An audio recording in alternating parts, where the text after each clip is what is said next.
खैरियत से होंगे और हमारा दुआ है कि आप हमेशा खुश रहें, हंसते और मुस्कुराते रहें और इसी तरह हमें अपना प्यार दिखाते रहें। बिल्कुल जी, मेरा नाम मौसम है। मैं हूं तारिक महमूद। मैं मोहम्मद यूसुफ। तो आज हम जिस वीडियो पर रिएक्ट करने जा रहे हैं, वीडियो का टाइटल है पाक face huge shortage sharp drop in crop, India versus Pakistan. तो पाकिस्तान और इंडिया की जो गेहूं है उसकी प्रोडक्शन में कंपैरिजन किया जा रहा है कि कितने जो औसत जो है एकड़ कितनी निकली है। तो वीडियो देखते हैं और अपना रिव्यू कर देंगे। कौन करते हैं जी? 1 2 3। बेकरी आइटम्स है, मक्खन है, पनीर है, बिस्किट्स हैं जो चॉकलेट की बात से इम्पोर्ट करने लगे थे। कुत्ते और बिल्ली के खाने हैं वो तो ऑलरेडी हमारे हम किसी भी स्टोर 30 मन पहले तकरीबन एकड़ होता था, 20 मन से 18 मन 16 मन पे आ गई है। तो दोस्तों, जिस देश का गुजारा गधे बेचकर हो जाए, जिस देश का गुजारा घास खाकर हो जाए, उस देश के अंदर अगर महंगाई बढ़ भी जाए तो भी उस देश के लोगों को कोई दिक्कत नहीं होती है। लेकिन फिर भी हमारे पड़ोसी देश पाकिस्तान को दिक्कत हो गई है, क्योंकि पाकिस्तान के अंदर अब बिस्कुटों के ऊपर बैन लगने लगे हैं, पनीर के ऊपर बैन लगने लगे हैं, मक्खन के ऊपर बैन लगने लगा है और चॉकलेट के ऊपर बैन लगने लगा है। अजीत छोड़िए, पाकिस्तान के अंदर तो संकट इस कदर का बन गया है कि पाकिस्तान के अंदर जो गेहूं की पैदावार है वो आधी रह गई है।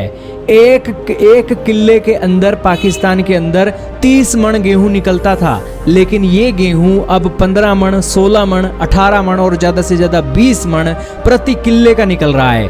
अब दोस्तों, पाकिस्तान के किसान बिल्कुल मजबूर हो गए हैं और वो ठीकरा फोड़ रहे हैं गर्मी के ऊपर। इसी के साथ सही समय पर फर्टिलाइजर ना मिलने के कारण और सही समय पर जो बरसात है वो ना होने के कारण उनकी फसल इतनी खराब हो गई है। अब पाकिस्तान के अंदर 30 लाख टन का गेहूं चाहिए और ये 30 लाख टन का जो गेहूं है इसे इंपोर्ट करने के लिए $1 बिलियन से भी ज्यादा का खर्चा आ जाने वाला है। पाकिस्तान के साथ साथ पूरी दुनिया के अंदर गेहूं के रेट बढ़ गए हैं और पाकिस्तान अगर चाहकर भी गेहूं दुनिया के दूसरे देशों से इंपोर्ट करने के लिए तैयार हो जाता है तो जो गेहूं वो दुनिया के दूसरे देशों से खरीद कर अपने देश के अंदर लाएगा, उसकी कीमत उनके देश के अंदर जो गेहूं है उससे कहीं ज्यादा हो जाएगी। पाकिस्तान के अंदर गेहूं का रेट है 68 रुपए किलो, लेकिन पाकिस्तान अगर दुनिया के दूसरे देशों से मंगाता है और जो इंटरनेशनल मार्केट के अंदर रेट चल रहे हैं वो इंपोर्टेड गेहूं उसकी कीमत होगी 99 रुपए प्रति किलो के हिसाब से। पाकिस्तान को 30 लाख टन का गेहूं चाहिए। अगर ये 30 लाख टन गेहूं पाकिस्तान आज मंगाता है तो $1.5 बिलियन इन्हें अपने फॉरेन एक्सचेंज रिजर्व से खाली करने होंगे। अब दोस्तों, पाकिस्तान की सरकार तो अपने देश की हालात से इस कदर से परेशान है कि अपने वर्किंग डेज को कम करने के बारे में सोच रही है। जो अपनी कंपनीज के अंदर स्टाफ है उन्हें वर्क फ्रॉम होम करवाने के बारे में सोच रही है। अपने जितने भी बाजार हैं उनको एक समय से पहले बंद करने के बारे में सोच रही है ताकि लोग अपने घरों के अंदर ही रहें, फ्यूल का कम खर्चा करें और इन्हीं के साथ उनका फॉरेन एक्सचेंज रिजर्व बचा रहे। क्योंकि ना तो IMF से उम्मीद है, ना चाइना से उम्मीद है, ना अमेरिका से उम्मीद है, ना किसी दुनिया के और देश से उम्मीद है। बस अपनी जेब को काटना होगा तभी पाकिस्तान बचेगा, नहीं तो पाकिस्तान नहीं बच सकता है। ये हालात पाकिस्तान के हो गए हैं। अब दोस्तों, पाकिस्तान के इन हालातों के पीछे कौन जिम्मेवार है? आज पाकिस्तान का जो एक फैक्ट्री का मालिक है वो ये कहता है कि आज बिस्कुट, पनीर, चॉकलेट, कुत्ते बिल्लियों के खाने का सामान हम दुनिया के दूसरे देशों से मंगा रहे हैं। अगर इनको बनाने के लिए हम अपने देश के अंदर फैक्ट्री बना देना तो वो फैक्ट्री बनाने के लिए भी हमें मशीनें चाहिए, वो मशीनें भी हम बाहर से मंगाते हैं और उसका रॉ मटेरियल भी हमें दुनिया के दूसरे देशों से खरीदना पड़ता है। अब आप ही हमें बताइए, 30 लाख टन का इन्हें गेहूं चाहिए और ये 30 लाख टन का अगर गेहूं आएगा तो पाकिस्तान के अंदर रोटियां बनेंगी। पाकिस्तान के अंदर तो रोटियों के लाले पड़े हुए हैं, तो ये गेहूं का बिस्कुट पाकिस्तान कैसे बना देगा? यही कारण है कि पाकिस्तान के हालात इस तरीके के हो गए हैं। लेकिन इन हालातों के बीच भी पाकिस्तान के मंत्रियों को फिक्र नहीं है कि अपने देश के अंदर कैसे फैक्ट्री लगाई जाए, उस देश के साथ रिश्ते अच्छे कैसे किए जाएं जिस देश से हमें ये सभी चीजें मिल सकती है। इन सब के बजाय इन्हें चाहिए जी कश्मीर। खुद का पाकिस्तान तो संभलता नहीं है, लेकिन कश्मीर के ये दीवाने इस कदर से हो गए हैं कि अपना ये सारे देश का बेड़ा गर्क करके ही छोड़ेंगे। खैर, पाकिस्तान को समझा नहीं रहे हैं हम, आपको सिचुएशन बता रहे हैं कि पाकिस्तान के अंदर फसल इस बार 30 मन की बजाय 15 मन 20 मन तक आ गई है। और भारत के अंदर जो गेहूं की एक पैदावार है, एक किले के अंदर 40 मन से लेकर 60 मन से भी ज्यादा हो जाती है। पंजाब के कई इलाके यहाँ पर मौजूद हैं। आपके इलाके के अंदर कितने मन किले के हिसाब से फसल निकलती है, कमेंट सेक्शन में जरूर बताइएगा। इस वीडियो में सिर्फ इतना ही था। चलें जी, वीडियो ख़त्म हो गई और गंदम के बारे में वीडियो थी। और जिस जैसे हाल थे इस दफ़ा तो गर्मी की वजह से हमारी जो प्रोडक्शन है उसमें काफ़ी गिरा हुआ है। और एक तो फर्टिलाइज़र नहीं मिल रहा था, और मिलता भी था तो ब्लैक में। डीएपी या यूरिया की जो खाद थी वो ब्लैक में मिलती रही है। और 10,000 डीएपी का रेट था, और तकरीबन 25 से 2700 था रेट वो यूरिया का, एक थैले का 50 किलो का। नाइट्रो का जो था वो भी तकरीबन 6,000 के लगभग ही था। हाँ, तो वो भी मतलब महंगी थी ना। हाँ, वो भी ब्लैक में मिलती ही नहीं थी भाई। और सारा दिन उधर एक बंदा इतनी मेहनत करे और ऊपर से उसकी जो प्रोडक्शन है वो सही ना हो तो मज़ा नहीं आता। तो बंदे चलो महंगी ऊपर करके से जब बिजाई होती है ना, बिजाई के 1 महीना बाद जो था हमारा पानी वो गवर्नमेंट की तरफ से पीछे से बंद कर देते हैं। देते वो भी बहुत बड़ा पानी की लॉस कमी होता होती है। और ऊपर से डीजल पेट्रोल इतना महंगा था कि वो बंदा वैसे खरीदने जाता तो वो इतने पैसे लेकर जाओ और आगे से मिलते ही कुछ नहीं।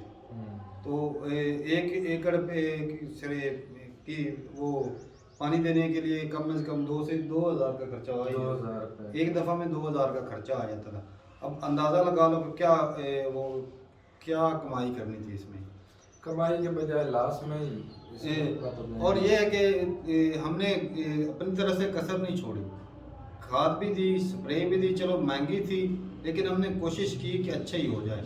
लेकिन ना पानी की कमी थी, और जिसकी वजह से लेकिन जितनी ये पैदावार बता रहे ना, लेकिन हमारी अच्छी हो गई।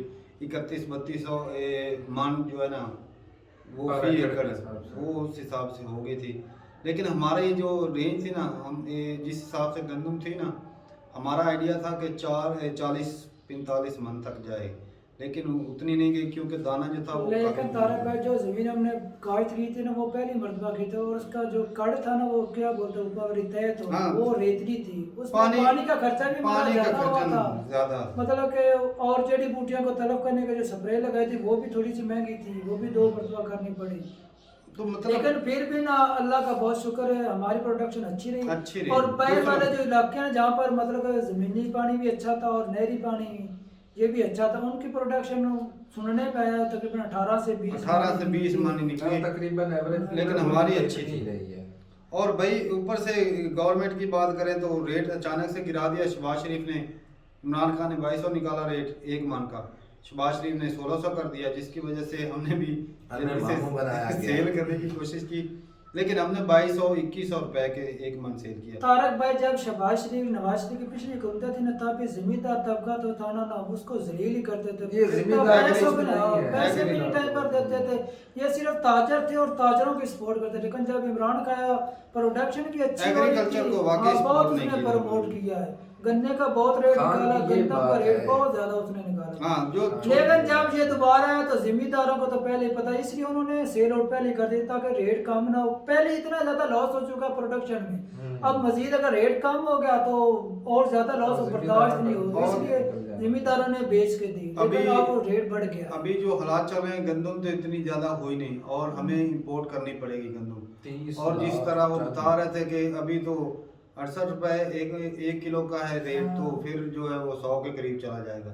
तो कितना फर्क है, बहुत ज्यादा। पाकिस्तान में डॉलर की कीमत पर मन के हिसाब से 1200 रुपए बढ़ेगा, और वो जो ज्यादा है जो रोज बेचारे आटा डेली आटा ताजा अरे खरीदते हैं। 1200 का 1800 रुपया बढ़ेगा भाई, 4000 पर जाएगी। 2,250 है ना, 700 का 28, अगर 70 रुपए होता है ना, मतलब अभी तो 2200 बेची है ना हमने, 2200 रुपए की। लेकिन अभी 2700-2800 के लगभग हो गई है। अच्छा, हाँ, 2700 रुपए मतलब महंगी होगी अभी से, महंगाई होगी। और जो बाकी जो दूसरी चीजें वो कैसे बनाएंगे, मशीनरी तो पाकिस्तान के पास है नहीं, जो भी कर्जा लेते हैं वो बस तनख्वाहों में ही गुजार देते हैं, पता नहीं क्या करते हैं। जो कारोबार या कोई इन्वेस्टमेंट ऐसी करते हैं, मैं बताता हूँ आपको क्या करते हैं। खान साहब अभी उधर पूरे मुल्क को जमा करके ये खान साहब ये इसको और तो ऊपर वाला उठा ले भाई, और ये कंट्री का ऐसा सत्यानाश कर रहा है। पहले 3-4 महीने धरना दे के बैठा रहा। कुछ कम कर रहा होगा। जो करंट हुकूमत है शहबाज शरीफ ने सारे रास्ते ही बंद कर दिए भाई, लोगों को मार रहे हैं। अभी खर्चा ये इमरान का रैली ले जाने में खर्चा कर रहा है। हाँ, और ये और रोकने में शहबाज कर शरीफ जो है वो रोकने में खर्चा कर रहा है भाई। कितनी फोर्सेस उधर और बुलाई बीच हैं। में जो है ना तमाम रोड जो इस्लामाबाद को जाते हैं, हालांकि उसको पता भी है। कंटेनर्स लगा कर भाई साहब कंटेनर्स लगा कर बंद कर दिए हैं। हालांकि पता भी है कि पहले भी वो नहीं रुकी थी अवाम नहीं रुकने वाली। ये समंदर होता है, ये पानी की तरह है, ये कहीं ना कहीं से गुजर ही जाएंगे। और रुकने वाले ने क्यों खर्चा कर रहा है भाई? अच्छा अब तारक ये भाई, जो इतना खर्चा इधर करेगा उतना भाई लोगों के ऊपर खर्चा कर ले, कोई अपने रिजर्व की तरफ देख ले, एक्सपोर्ट की जगह यार ये अपने ये सभी कुरान मिल बैठकर जो मौजूदा सूरत पाकिस्तान की है ना उसको उजागर करे बाहर वाले कंट्री को, ताकि बाहर से कुछ ना कुछ तो इमदाद अरे भाई, इमरान खान लेकिन ये अपने चुंगल में ऐसे फंड से और उधर से उन्होंने निकलना नहीं एक रहे। दूसरे को बेड़ा फर्क एक दूसरे को नीचे दिखाने की कोशिश करते हैं हुक्मरान आपस में।